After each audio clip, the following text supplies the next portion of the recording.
Alors, bon, cette nuit a été dévoilé le fameux robotaxi Tesla. Bon, moi je dormais, hein, désolé, je vous fais la news le matin, tranquillement. J'ai vu qu'il y avait le Robovan qui a été dévoilé aussi. Bon, on va faire le Robovan dans une seconde vidéo que je mettrai un peu plus tard sur la chaîne. Il est 20h à Los Angeles, quand Van Holzen, patron de design chez Tesla, lance les hostilités sur fond de musique électronique.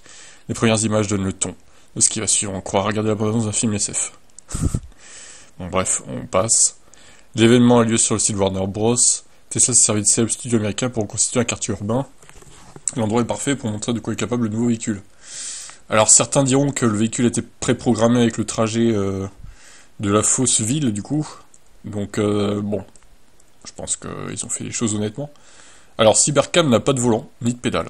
Ok, d'accord, bon, ok, très bien. Un véhicule et des porte-papillons qui semble être un mix entre Cybertruck et Model 3. Les personnes présentes sont invitées à monter à bord du taxi autonome durant l'événement. Une vingtaine d'exemplaires sont là. Avant de parler du modèle, Musk fait un premier constat de l'état du trafic dans les métropoles. Selon lui, le transport est trop cher et pas assez sécurisé et pas suffisamment écologique. Ce qui n'est pas forcément faux. Mais en même temps, les transports en commun, c'est quand même pas mal pour justement enlever des voitures, quoi. Là, on nous remettrait des voitures au final avec ces cybercabs. Mais, et puis ça enlève de l'emploi du coup, au final des chauffeurs VTC ou taxi.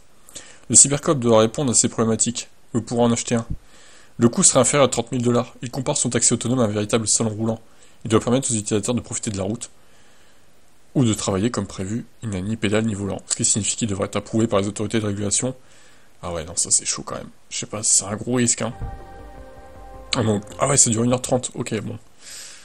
Très bien. Alors, le Cybercab sera en production d'ici à 2026, ou en tout cas avant 2027.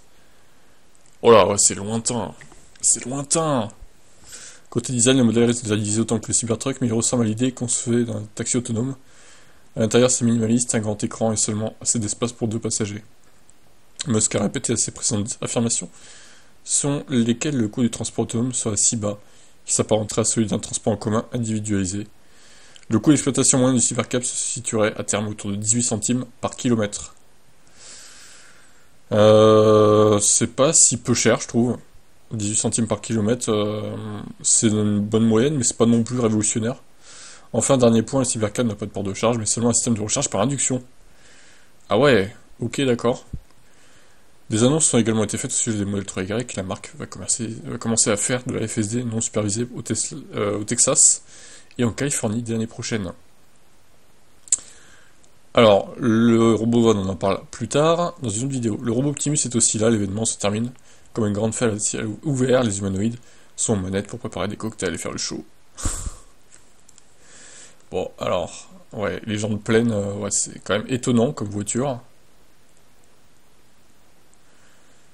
Après, c'est quand même mieux qu'un Cybertruck. C'est sur le niveau design, c'est beaucoup moins moche, c'est plus conventionnel. Bon, le reste Légende, ça fait bizarre de les voir pleines, mais bon, en vrai, ça va, quoi. Je trouve que ça passe. Bon, écoutez, pas de modèle 2 a priori de présenter. Après, si la modèle 2 est de la même forme que ce robot taxi, à la limite, pourquoi pas, mais faudra voir. Bon, je finis ma vidéo sur le robot van. On se retrouve dans 1 heure peut-être sur la chaîne, 1h30, le temps de la programmer. Et voilà. Bon, vous en pensez quoi de ce petit robot taxi cybercab? Ciao.